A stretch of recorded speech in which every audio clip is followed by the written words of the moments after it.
नमस्कार हमारे सभी दर्शकों को। आज हम आपके लिए लेकर आए हैं जीएस जीके की बहुत ही इम्पोर्टेंट क्वेश्चन जो सभी प्रतियोगी परीक्षाओं में बहुत ज्यादा पूछे जाते हैं। तो यहाँ पर देख रहे हैं सामान्य ज्ञान अर्थात सामान्य अध्ययन के बहुत सारे प्रश्न जो सभी कंबाइंड क्वेश्चन आपको देखने को मिलेंगे। यहाँ पर history, geography, economics, Indian polity and general science, जिसमें केमिस्ट्री, फिजिक्स एंड बायो सभी क्वेश्चन, यहाँ पर एनवायरनमेंट भी शामिल है। तो बहुत सारे क्वेश्चन यहाँ पर हम आपके लिए लेकर आ रहे हैं, बहुत ही इंपॉर्टेंट क्वेश्चन है। तो आइए चलते हैं, स्टार्ट करते हैं अपनी क्लास क्वेश्चन की ओर।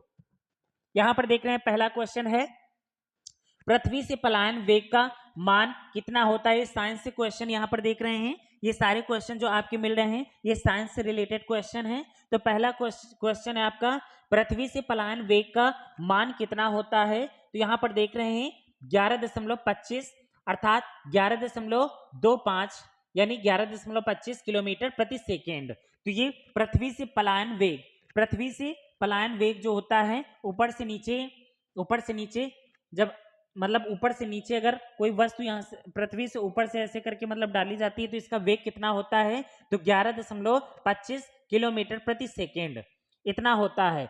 आगे देखते हैं, अगला क्वेश्चन है, मानव शरीर की सबसे लंबी हड्डी कौन सी होती है। तो मानव शरीर की सबसे लंबी हड्डी जो होती है फीमर होती है, जो कहाँ पाई जाती है, मध्य जंघा, मध्य जंघा में पाई जाती है। अर्थात मध्य जंघा का मतलब होता है बीच जांग में पाई जाती है।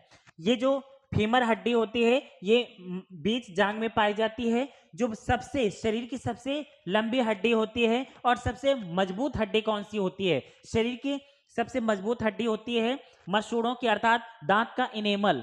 दांत का इनेमल जो होता है सबसे कठोर, जो सबसे कठोर हड्डी होती है दांत का इनेमल होता है। और सबसे छोटी हड्डी होती है जो कि स्टेपिस होती है, जो मध्य कर्ण में पाई जाती है, कान में पाई जाती है। और खोपड़ी में कितनी हड्डियां होती हैं, तो खोपड़ी में ऊपर देखते हैं 8 हड्डियां होती हैं जो कि चपटी होती हैं। चेहरे में हड्डियां कितनी होती हैं, तो 14 होती हैं। गर्दन में कितनी हड्डियां होती हैं, 7 हड्डियां होती हैं। पसलियां कितनी होती हैं, तो अर्थात 12 जोड़ी, मतलब 12 दूनी 24 होती हैं टोटल, और अर्थात 12 जोड़ी होती हैं। रीढ़ की हड्डियां कितनी होती हैं, तो रीढ़ की हड्डियां 33 होती हैं। आगे चलते हैं आगे क्वेश्चन की ओर। तो प्रकृति में सबसे अधिक मात्रा में पाया जाने वाला कार्बनिक यौगिक कौन सा है। प्रकृति, ये जो हमारा नेचर है, प्रकृति है, तो प्रकृति में सबसे अधिक मात्रा में पाया जाने वाला कार्बनिक यौगिक कौन सा है, तो सेल्यूलोज। सेल्यूलोज जो होता है प्रकृति में ये कार्बनिक यौगिक है जो सबसे ज्यादा पाया जाता है। अगला क्वेश्चन देखते हैं, पृथ्वी की आयु किस विधि से ज्ञात करते हैं। अर्थात पृथ्वी की आयु है तो ये किस यंत्र से मापी जाती है, किससे इसकी अनुमानित आयु जो मापी जाती है, तो किससे मापी जाती है, कौन सा यंत्र है, तो यूरेनियम डेटिंग विधि से, यूरेनियम डेटिंग विधि से पृथ्वी की अनुमानित आयु को मापा जाता है। आगे देखते हैं, वायु में ध्वनि का वेग किस अवस्था में बढ़ जाता है। तो वायु में ध्वनि का वेग किस अवस्था में बढ़ जाता है, तो आर्द्रता बढ़ जाने पर। जब आर्द्रता बढ़ जाती है तो यहां पर वायु में ध्वनि का वेग भी बढ़ जाता है। आगे देखते हैं अगला क्वेश्चन। अगला क्वेश्चन है, किसकी कमी के कारण बर्फ पर चलना कठिन होता है। किसकी कमी के कारण बर्फ पर, जब भी हम बर्फ पर चलते हैं तो चलना बहुत कठिन होता है, तो किसके कारण, तो घर्षण की कमी के कारण। यहां पर देख रहे हैं किसकी कमी के कारण बर्फ पर चलना कठिन होता है, तो घर्षण के कारण। यहां पर देख रहे हैं घर्षण के कारण, घर्षण बल काफी ज्यादा पाया जाता है। आगे देखते हैं, ध्वनि का किस माध्यम से गमन नहीं हो सकता। ध्वनि जो होती है तो ध्वनि को किससे मापते हैं, तो ध्वनि को मापते हैं डेसिबल से, ध्वनि को मापते हैं डेसिबल से। ध्वनि का किस माध्यम से गमन नहीं हो सकता है, तो ये निर्वात में, ध्वनि की चाल जो होती है निर्वात में क्या होती है, बहुत कम होती है। तो इसमें कहा गया है ध्वनि का किस माध्यम से गमन नहीं हो सकता, तो निर्वात में नहीं हो सकता। आगे देखते हैं अगला क्वेश्चन है, टेस्ला किसका मात्रक है। ये टेस्ला जो है किसका मात्रक है, तो फ्लक्स फ्लक्स घनत्व का मात्रक है टेस्ला। टेस्ला है फ्लक्स घनत्व का मात्रक है। आगे देखते हैं, अगला क्वेश्चन है प्राथमिक रंग होता है। प्राथमिक रंग होता है, प्राथमिक रंग अर्थात सतरंगी जो होते हैं। तो यहाँ पर देख रहे हैं प्राथमिक रंग कौन सा होता है, तो प्राथमिक 3 रंग होते हैं। पहला जैसे नीला, नीले के बाद फिर लाल, इसके बाद फिर हरा। तो प्राथमिक पहला है नीला, फिर लाल और इसके बाद हरा। ये प्राथमिक रंग में आते हैं तीनों रंग। अगला क्वेश्चन है चंद्रमा पर वायुमंडल न होने के कारण, चंद्रमा पर वायुमंडल ना होने के कारण क्या होता है। तो यहाँ पर देखते हैं गुरुत्वाकर्षण बल क्या होता है, कम हो जाता है। चंद्रमा पर वायुमंडल की मतलब मात्रा नहीं पाई जाती, वायुमंडल ना होने के कारण यहाँ पर क्या होता है, तो जो गुरुत्वाकर्षण बल होता है वो कम हो जाता है। अब देख रहे हैं कि हमारे पृथ्वी पर वायुमंडल पाया जाता है। यदि चंद्रमा में वायुमंडल नहीं पाया जाता, वहां पर वायु, ऑक्सीजन, ईटीसी जितने भी गैसें हैं वहां पर नहीं पाई जाती, तो वहां पर क्या होगा, गुरुत्वाकर्षण बल जो होता है घटेगा, कम होगा, कम हो जाता है। हमारे अगर पृथ्वी में देखा जाए तो वायुमंडल पाया जाता है, अर्थात जहां हम रहते हैं तो ये क्षोभ मंडल है। क्षोभ मंडल के ऊपर देखते हैं तो ये आयन मंडल है। आयन मंडल के ऊपर जाते हैं तो समताप मंडल है। पहले है ये सबसे निचली परत है क्षोभ मंडल, इसके ऊपर है समताप मंडल, इसके ऊपर है मध्य मंडल और इसके ऊपर है आयन मंडल और सबसे ऊपर है बहिर्मंडल। इसे बाह्यमंडल भी कहा जाता है या बहिर्मंडल के नाम से भी जाना जाता है। अगला क्वेश्चन देखते हैं विलायत, विलायत खां का संबंध किस वाद्य यंत्र से है। विलायत खां का संबंध किस वाद्य यंत्र से है, तो ताड़ से है। विलायत खां का संबंध किस वाद्य यंत्र से है, तो ताड़ से है, सितार से है। यहाँ पर देख रहे हैं सितार वादक, यहाँ पर देख रहे हैं विलायत खां जो है, ये विलायत खां क्या बजाते हैं, ये संगीतकार हैं, अर्थात ये क्या बजाते हैं, तो सितार बजाते हैं। अगला क्वेश्चन है कृष्णकांत का संबंध किससे है। कृष्ण क्रांति है, कृष्ण क्रांति का संबंध किससे है, तो पेट्रोलियम एवं खनिज तेल से है। पेट्रोलियम व खनिज तेल का संबंध जो है कृष्ण क्रांति से है। आगे देखते हैं भारत में जीवन बीमा किस देश की देन है। भारत में जो जीवन बीमा होता है तो किस देश की देन है, तो ब्रिटेन की देन है। ब्रिटेन निवासी हमारे भारत में सबसे पहले अंग्रेज आए थे, ये ब्रिटेन से ही आए थे। अगला क्वेश्चन है किस देश की संसद का नाम ड्यूमा है। तो किस देश की संसद का नाम ड्यूमा है, तो रूस की संसद का नाम ड्यूमा है। अगर अमेरिका की संसद का नाम बात की जाए तो वहां की संसद का नाम व्हाइट हाउस है, व्हाइट हाउस। और भारत की संसद को क्या कहा जाता है, तो भारत की संसद को संसद ही कहा जाता है, पहले इसे असेंबली कहा जाता था। आगे देखते हैं भूकंप का अध्ययन क्या कहलाता है, तो सिस्मोलॉजी। भूकंप मापने का यंत्र है सिस्मोग्राफ। सिस्मोग्राफ जो होता है तो सिस्मोग्राफ से ही भूकंप की तीव्रता या भूकंप के बारे में, भूकंप मापी यंत्र है सिस्मोग्राफ। और यहाँ पर सिस्मोलॉजी, भूकंप के अध्ययन को क्या कहा जाता है, सिस्मोलॉजी कहा जाता है। अगला क्वेश्चन है नैफ्थलीन। नैफ्थलीन का मुख्य स्रोत क्या है, तो नैफ्थलीन का मुख्य स्रोत कोल तार है। नैफ्थलीन का मुख्य स्रोत क्या है, तो ये कोल तार है। अगला क्वेश्चन है विश्व का सबसे बड़ा द्वीप माजुली किस राज्य में स्थित है, तो माजुली द्वीप, देखिए ये जो माजुली द्वीप है किस राज्य में स्थित है, तो ये असम में स्थित है। असम राज्य में ही माजुली द्वीप स्थित है। और यहाँ पर देखते हैं किस नदी में स्थित है। क्वेश्चन बनता है कि माजुली द्वीप किस नदी में स्थित है, किस नदी से बनता है, तो यहाँ पर असम में ही ब्रह्मपुत्र से बनता है, ब्रह्मपुत्र नदी से बनता है। अगर भारत में यहाँ पर भारत की तुलना की जाए यहाँ पर, तो इस प्रकार से भारत में देखा जाए तो चीन से होते हुए चीन है, और चीन की धुबरी यानी यहाँ पर अरुणाचल प्रदेश में नदी प्रवेश करती है, और चीन में इसे सांगपो के नाम से जाना जाता है। चीन में इसे ब्रह्मपुत्र नदी को सांगपो के नाम से जाना जाता है। और यहाँ पर दिहांग या दिबांग, यहाँ पर दिहांग के नाम से जाना जाता है अरुणाचल प्रदेश में। आगे चलते हैं तो दिहांग के नाम से जाना जाता है सदिया के पास इसे दिहांग के नाम से जाना जाता है। और जैसे असम में पहुंचती है तो असम में नदी इसे ब्रह्मपुत्र के नाम से जाना जाता है, और ब्रह्मपुत्र में ही ये नदी इस प्रकार से द्वीप बनाते हुए, इस प्रकार से ये बीच में ये नदी द्वीप बनाते हुए ये माजुली द्वीप हुआ, माजुली, ये माजुली द्वीप हुआ। और यहाँ से आने के बाद ये सीधा बांग्लादेश में प्रवेश करती है और इधर से आती है गंगा नदी। गंगा नदी जो कि गंगा नदी भारत में गंगा कहा जाता है, बांग्लादेश में प्रवेश करती है तो इसे पद्मा के नाम से जाना जाता है। और जो ये ब्रह्मपुत्र नदी आ रही है तो इसे जमुना के नाम से जाना जाता है। और जब आपस में मिल जाती हैं दोनों नदियां तो इसे मेघना, मेघना कहा जाता है इन नदियों को। और ये बंगाल की खाड़ी में डेल्टा बनाते हुए बंगाल की खाड़ी में गिर जाती हैं। तो आगे देखते हैं अगला क्वेश्चन क्या है हमारा। तो अगला क्वेश्चन है गाजर किस विटामिन का अच्छा स्रोत है, अर्थात गाजर में कौन सा विटामिन सर्वाधिक पाया जाता है। तो गाजर में सर्वाधिक विटामिन आपका विटामिन ए पाया जाता है। और विटामिन ए जो है रतौंधी, रतौंधी रोग के लिए सबसे ज्यादा फायदेमंद है। और रतौंधी जो रोग है वो आंखों को प्रभावित करता है, अर्थात आंखों की रोशनी कम करता है। तो गाजर खाने से बहुत ज्यादा आंखों की रोशनी तेज होती है। तो विटामिन ए जो है गाजर में सबसे ज्यादा पाया जाता है। अगला क्वेश्चन है भारत का प्रथम तितली उद्यान, भारत का प्रथम तितली उद्यान कहाँ स्थित है। तो बेंगलुरु में स्थित है, बेंगलुरु में स्थित है भारत का प्रथम तितली उद्यान। अगला क्वेश्चन है रॉयल इंडिया नेवी ने कब विद्रोह किया था। रॉयल इंडिया नेवी ये देखिए ये एक प्रकार का युद्ध है।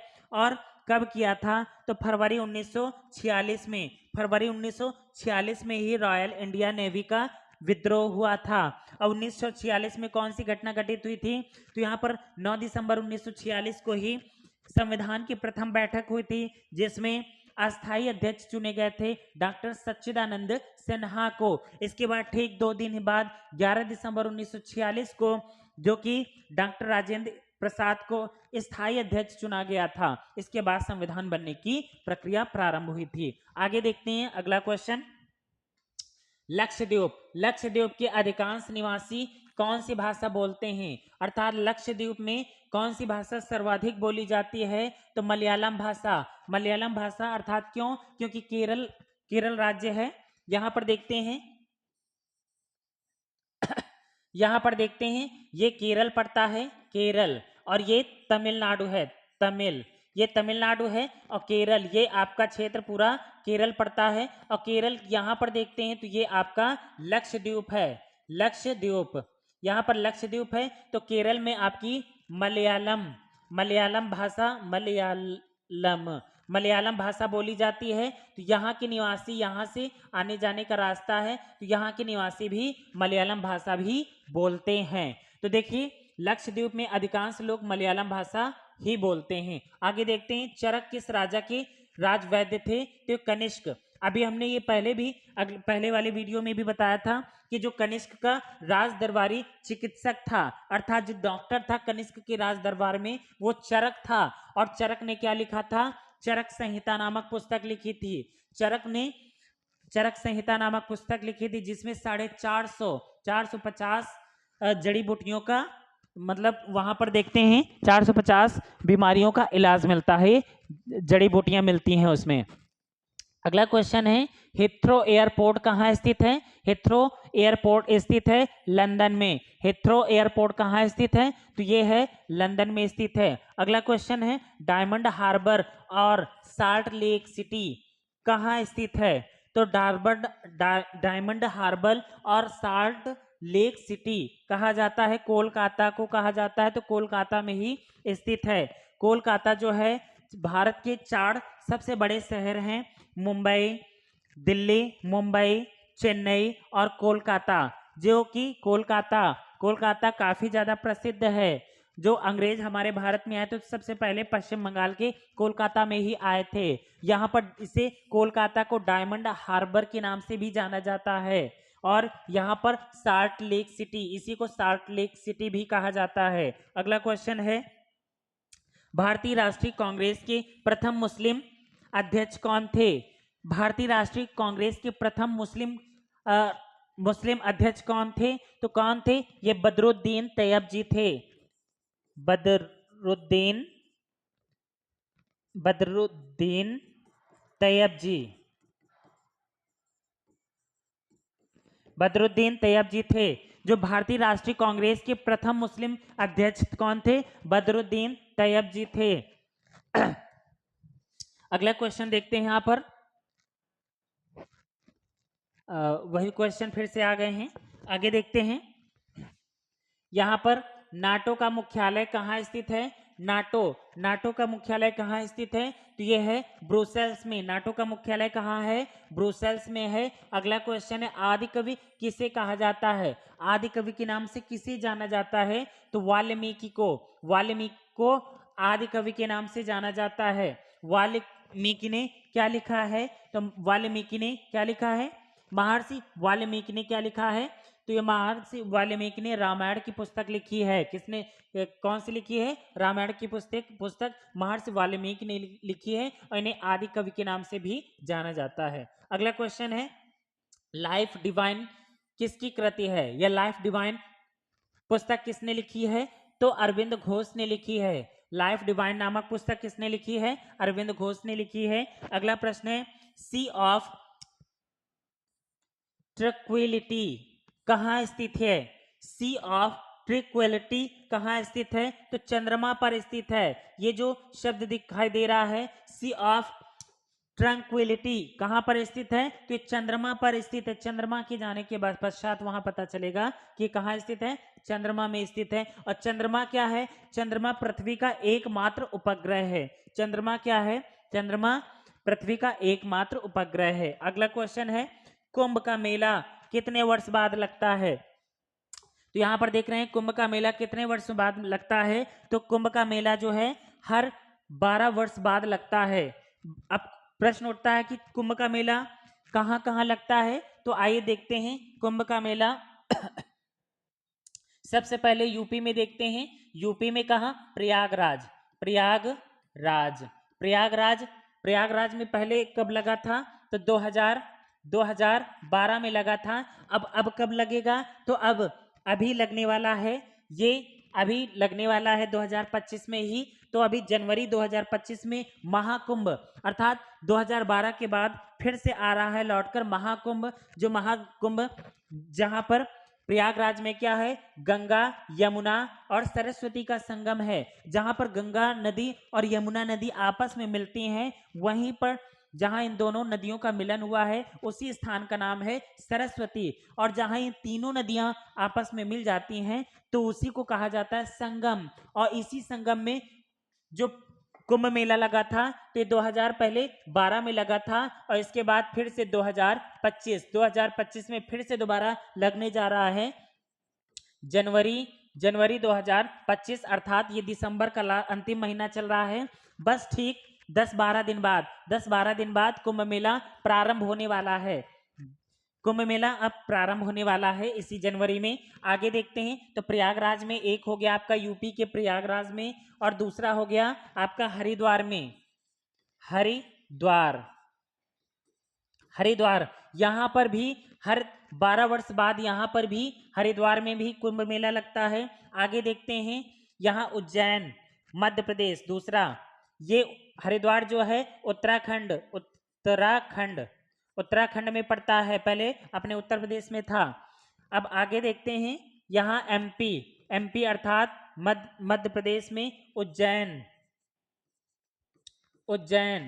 ये हरिद्वार में गंगा नदी के किनारे ही कुंभ मेला लगता है। एमपी उज्जैन जो है क्षिप्रा नदी, यहाँ क्षिप्रा नदी के किनारे उज्जैन में ही, जहां पर महाकालेश्वर मंदिर भगवान शिव जी का 12 ज्योतिर्लिंगों में से एक ज्योतिर्लिंग है महाकालेश्वर मंदिर, जहां पर स्थित है। और ये क्षिप्रा नदी के किनारे ही उज्जैन में ही यहाँ पर भी कुंभ मेला लगता है। इसके बाद देखते हैं नासिक महाराष्ट्र।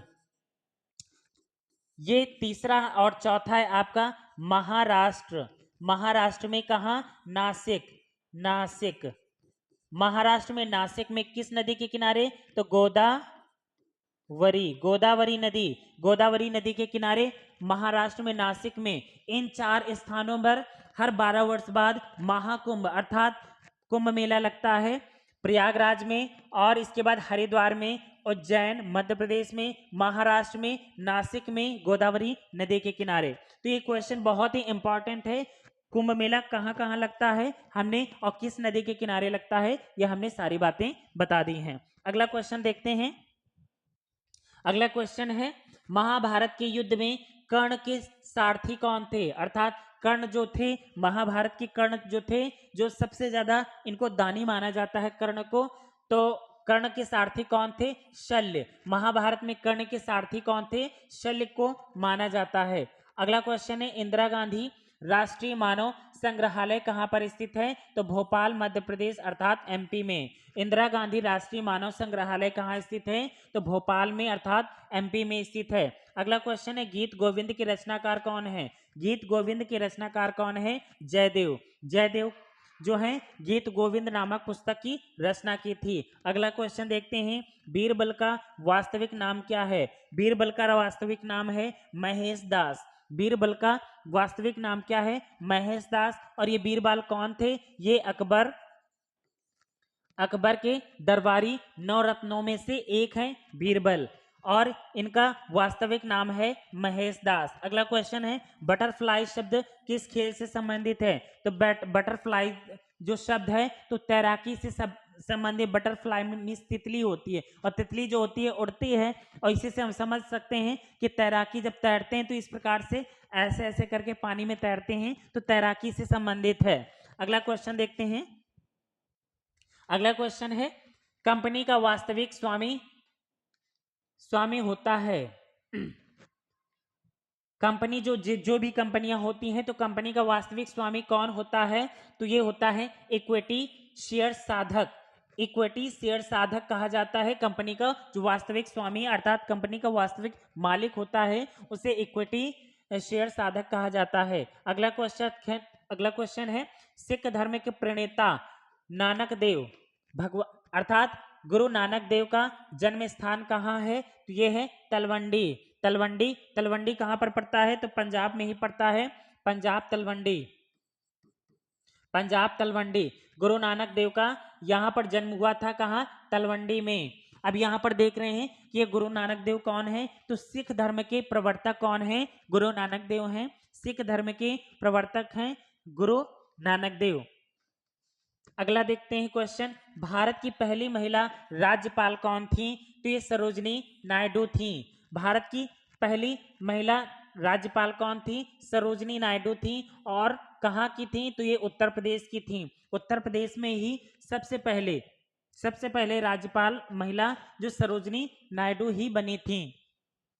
अगला क्वेश्चन देखते हैं, संघ लोक सेवा आयोग का गठन कौन करता है? संघ लोक सेवा आयोग का गठन कौन करता है? तो राष्ट्रपति करते हैं। राष्ट्रपति का जो प्रावधान मिलता है देखने में तो कहां पर मिलता है? कार्यपालिका में ही राष्ट्रपति का, उपराष्ट्रपति का और प्रधानमंत्री का संपूर्ण कार्यकाल जो कुछ भी है इनका पूरा ब्यौरा कार्यपालिका में देखने को मिलता है। और संघ लोक सेवा आयोग जिसे यूपीएससी कहा जाता है, यूनियन पब्लिक सर्विस कमीशन। ये संघ लोक सेवा आयोग है जो भारत की सबसे सिविल सर्विसेज एग्जामिनेशन के लिए, जहां पर बहुत ही आईएएस का एक पद होता है, आईएएस, आईपीएस, आईएफएस, ये बहुत सारे पद होते हैं जो डिस्ट्रिक्ट जिलाधिकारी अर्थात डिस्ट्रिक्ट डीएम वगैरह बनते हैं। तो यहाँ ये डीएम वगैरह की नियुक्ति अर्थात यूपीएससी के जितने भी एस्पिरेंट्स होते हैं उनकी नियुक्ति कौन करता है? तो राष्ट्रपति करता है। और इसका जो मालिक अर्थात यूपीएससी अर्थात संघ लोक सेवा आयोग कौन गठित करता है? तो राष्ट्रपति ही करता है। और राष्ट्रपति जो होता है इसके पास बहुत सारे अधिकार होते हैं, और राष्ट्रपति को भारत का प्रथम नायक कहा जाता है अर्थात प्रथम नागरिक राष्ट्रपति होता है।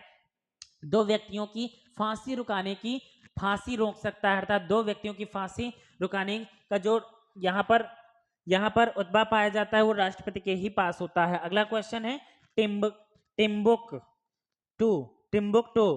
किस देश में है? टिम्बुक्टू किस देश में है? तो माली देश में है टिम्बुक्टू। अगला क्वेश्चन देखते हैं,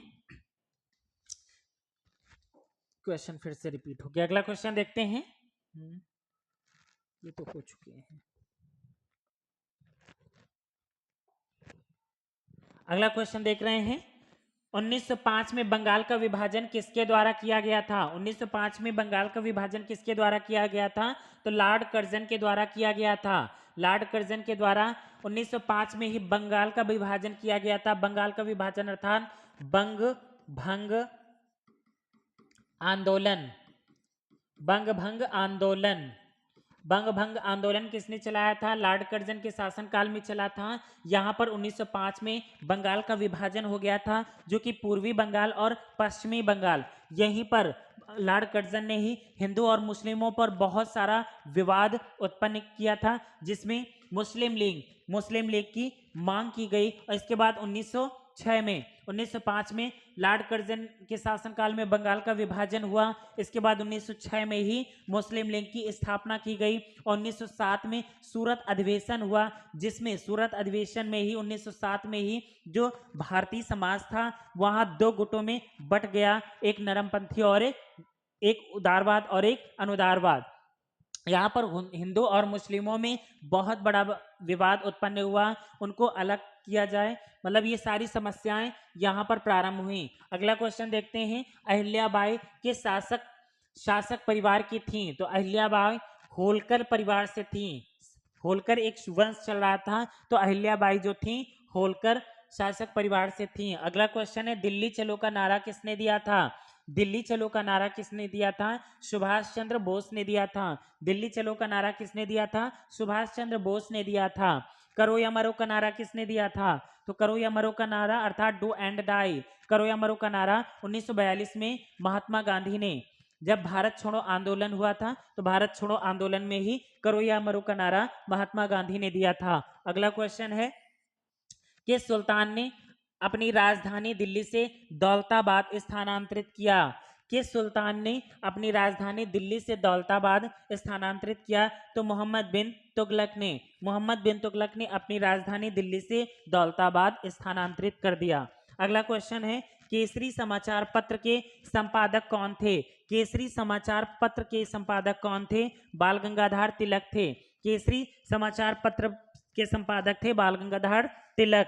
अगला क्वेश्चन देखते हैं, शिमला सम्मेलन किस वायसराय के कार्यकाल में हुआ था? तो ये लॉर्ड वेवेल के शासनकाल में हुआ था।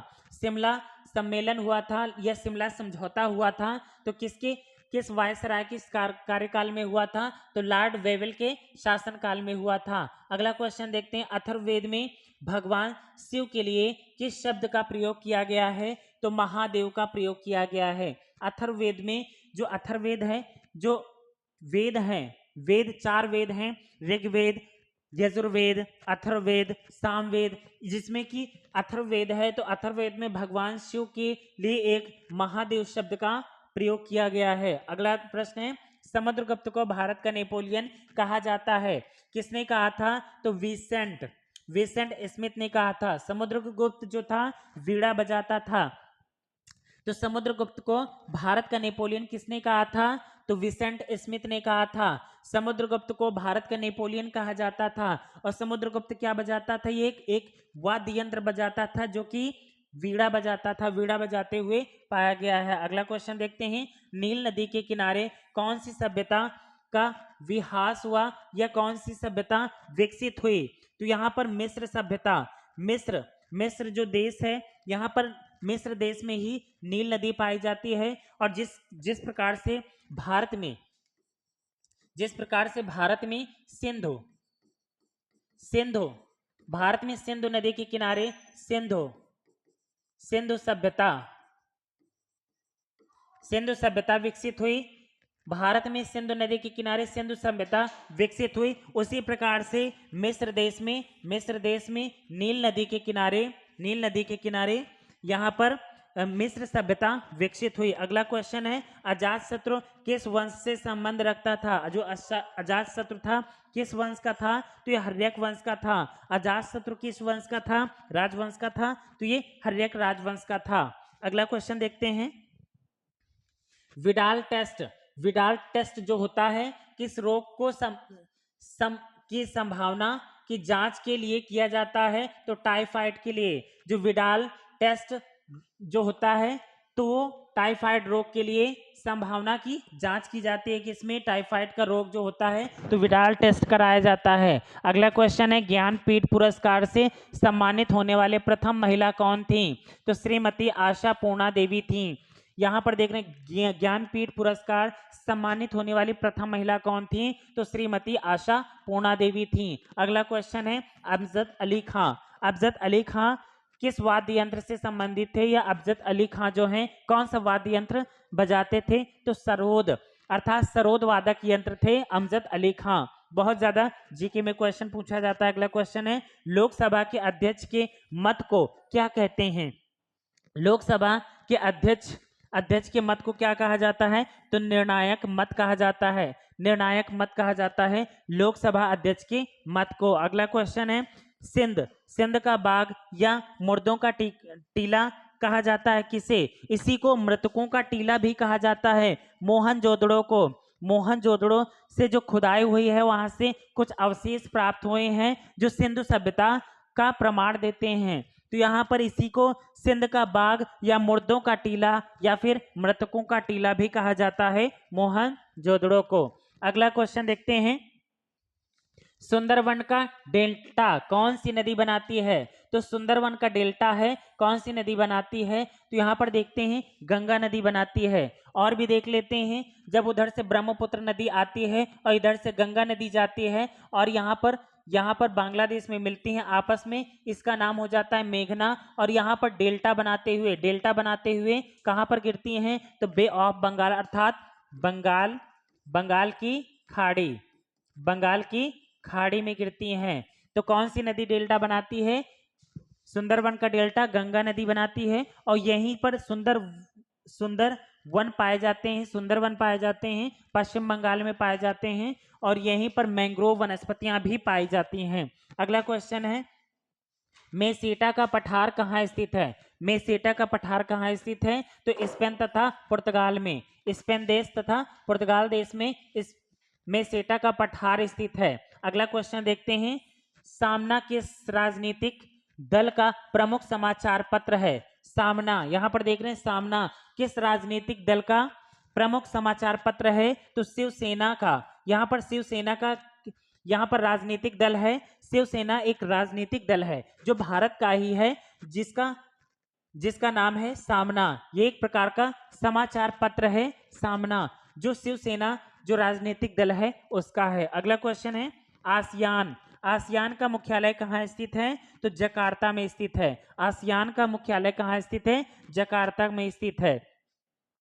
अगला क्वेश्चन है चीन में साम्यवादी शासक की स्थापना हुई थी, यानी कब हुई थी? तो 1 अक्टूबर 1949 को हुई थी। चीन में साम्यवादी शासन की स्थापना 1 अक्टूबर 1949 को हुई थी।